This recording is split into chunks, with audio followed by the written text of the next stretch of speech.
À l'approche de la sortie des nouveaux épisodes du long documentaire consacré à Meghan Markle et au prince Harry, Thomas Markle, le père de la duchesse de Sussex, a tenu à donner son avis sur les propos avancés par sa fille dans la première partie du projet.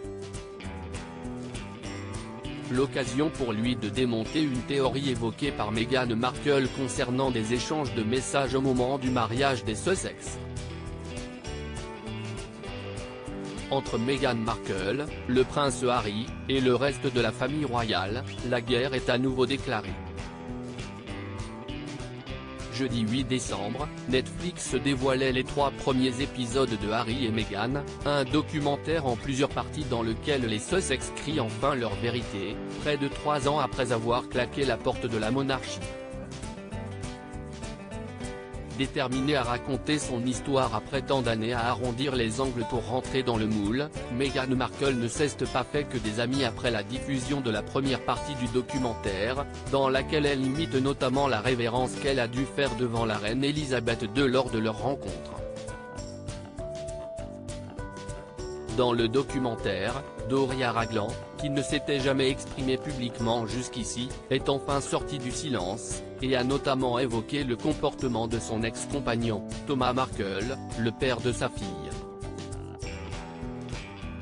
Depuis 2018, les rapports entre Meghan Markle et son père se sont détériorés, à tel point que la duchesse de Sussex a rompu tout lien avec celui dont elle était pourtant très proche. Des tensions qui remontent au mariage de Meghan et Harry, auquel n'avait pas assisté Thomas Markle, plantant Meghan au dernier moment pour des raisons qui n'ont jamais vraiment été dévoilées.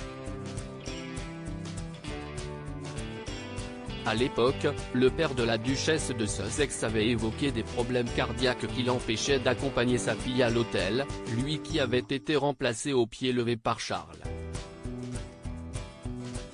Thomas Markle s'agace. Dans le documentaire, Meghan Markle revient sur cette période très compliquée, pendant laquelle elle assure avoir tout fait pour rentrer en contact avec son père, qui ne répondait plus à ses appels et messages. L'épouse du prince Harry a notamment affirmé être persuadée que les messages reçus du téléphone de son père lorsqu'elle a essayé de le contacter ne venaient pas de lui. Mon père utilisait beaucoup d'émojis, d'ellipses et de points de suspension. Et là, les messages étaient l'opposé de cela. Et il m'a appelé Meghan. Je me suis dit il ne m'a jamais appelé Meghan une seule fois depuis le début de mon existence.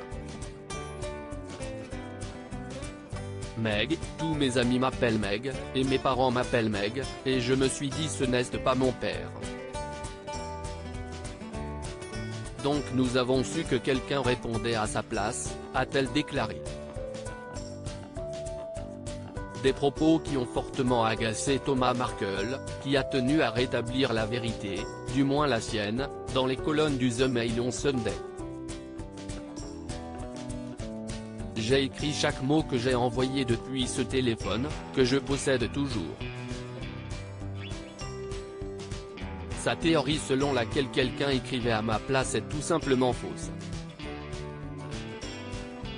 J'ai écrit ce message allongé sur mon lit d'hôpital après avoir souffert de 2 crises cardiaques, a-t-il expliqué. Puis de poursuivre, je l'ai déjà appelé Meghan, quand je lui parle sérieusement. Ce n'est pas vrai que je ne l'ai jamais appelé comme ça. J'utilise son prénom entier quand je suis sérieux, quand j'évoque des sujets sérieux. Ils ne m'ont jamais demandé une seule fois comment j'allais. Quand j'ai reçu leur message, j'étais énervé. Je trouvais que je ne méritais pas des messages comme ça. Une relation qui semble bel et bien brisée définitivement.